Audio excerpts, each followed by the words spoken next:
ہندوستان کے مسلمانوں کو بھی آگاہ ہونا چاہیے، اگر آپ بھی اور ہم بھی دین کے قریب نہ آئے تو اللہ نہ کرے، ہزار بار نہ کرے کہ وہ دن ہم پر نہ آ جائے جو ان کو آئے نا، اس سے بدترین دن ہندوستانی مسلمانوں کے لیے آ سکتے ہیں اگر ہم دین کے قریب نہ آئے۔ یہی روش رہی، عید کے بعد زنا کے اڈوں پہ جانے کا پلان، عید کے بعد سنیما گھروں کو آباد کرنے کا پلان، عید کے بعد عیاشیوں کے اڈوں کو آباد کرنے کا پلان، عید غیر مسلموں کی طرح، کافروں کی طرح منانے کا انداز، فضول خرچی، عیاشی، جوے، عید کی چھٹیوں کے اندر یہ ساری گندگی کرنے کا پلان اگر یہی رہا تو یاد رکھنا میرا رب فرماتا ہے ان اللہ لا یغیر ما بقوم حتی یغیر ما بانفسہم، کہ اللہ کسی قوم سے اس وقت تک نعمت نہیں چھینتا جب تک کہ وہ قوم خود ایسے حالات پیدا نہ کرے۔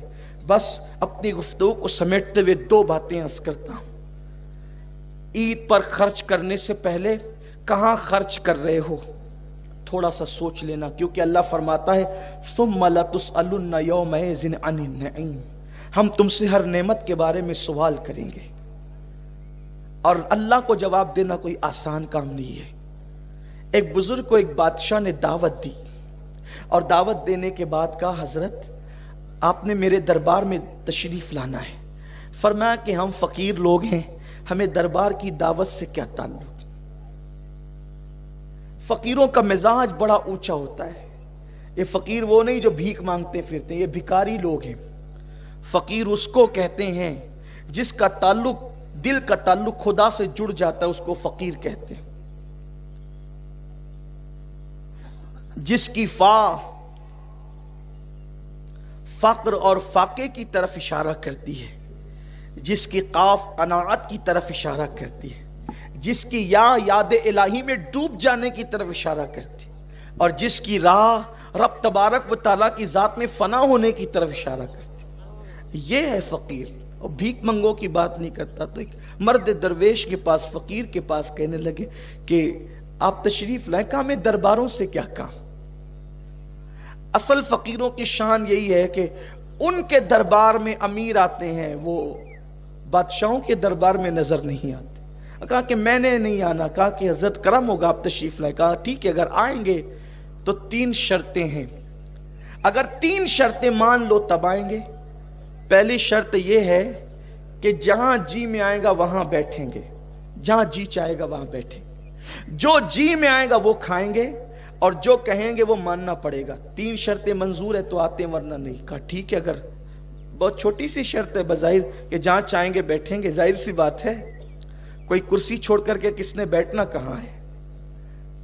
بریانی مرغ مسلم چھوڑ کر اور دسترخوان کی غذائیں چھوڑ کے کسی نے کھانا کیا ہے؟ اور پھر بات ہی کون سی ایسی ہوگی، زیادہ سے زیادہ یہی کہیں گے کہ کچھ نذرانہ دے دو۔ دیکھو انسان کی سوچ اس کی اپنی اندر کی طبیعت کا اظہار کرتی، جیسا انسان ہوتا ہے ویسے اس کی سوچ ہوتی۔ انسان کی اوقات، اس کی حیثیت، اگر اس کی عظمت یا اس کی ذلت پتہ کرنا ہو تو اس کی سوچ دیکھو، اور سوچ کا پتہ اس کی زبان سے چلتا ہے۔ زبان ایک ایسی چیز ہے کہ اندر کے مشکیزے کے اندر جو ہے باہر وہی نکلے گا۔ کہا ٹھیک ہے 3 باتیں مان لیتے ہیں، لیکن جن کے رتبے ہیں سوا، ان کو سوا مشکل ہے۔ جن کو یار کا پتہ مل جاتا ہے پھر ان کی زندگی الگ ہو جاتی ہے۔ دراصل ہم نے ابھی تو یار سے یاری کی ہی نہیں ہے۔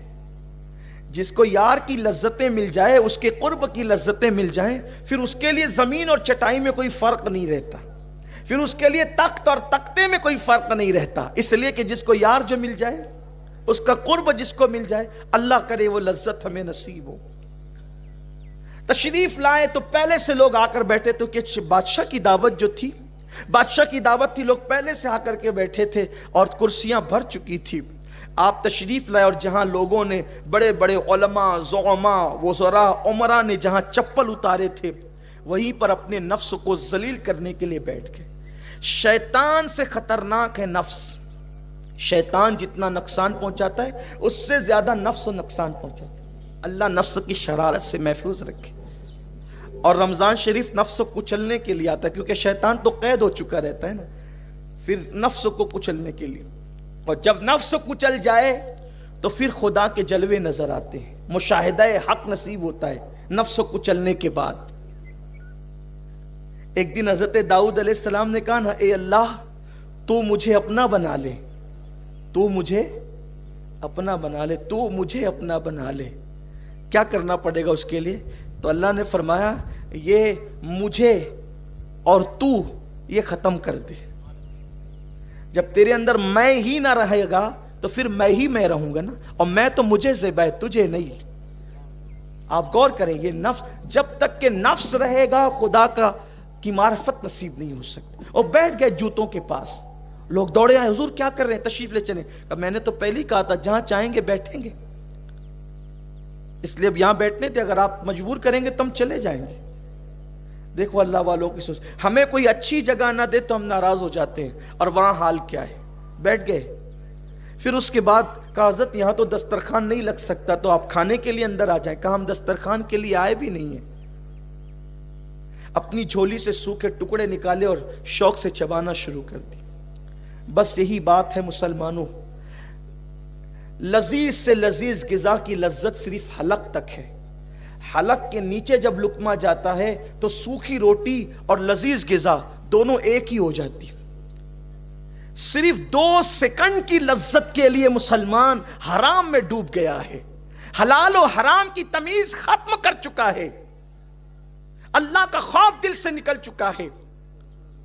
تو لقمہ لوگ ڈال رہے تھے مرگن غذائیں، لذیذ غذائیں، اور وہ سوکھی روٹی اٹھا کر کے چبا رہے تھے۔ جب چبا لی اور کھا لیا، پھر اٹھ کر کے اندر آئے، جب سب کھا چکے، کہنے لگے اب ذرا چولہا جلاؤ، اس پہ توا رکھو۔ کہنے کے مطابق چولہا جلایا گیا، توا رکھ دیا گیا۔ جب توا آگ سے بالکل تپ کر لال ہو گیا تو وہ بزرگ اس لال آگ کے توے پہ کھڑے ہو گئے اور آسمان کی طرف رک کر کے کہنے لگے اللہ میں نے حرام نہیں بلکہ حلال کھایا ہے، میں حرام کی قالین پر نہیں بلکہ تیری حلال زمین پہ بیٹھا ہوں۔ اور اس کے بعد پھر نیچے اترے تو ان کو کچھ نہیں ہوا۔ پھر آپ نے ان لوگوں سے کہا بادشاہ کی کرسی پہ بیٹھنے والوں اور اس کے دسترخوان پہ کھانے والوں، ذرا اب تم بھی توے پر آ کر کھڑے ہو جاؤ اور آج کے کھانے کا حساب دے دو، حساب دو آج کے کھانے کا، تم نے کیا کھایا ہے۔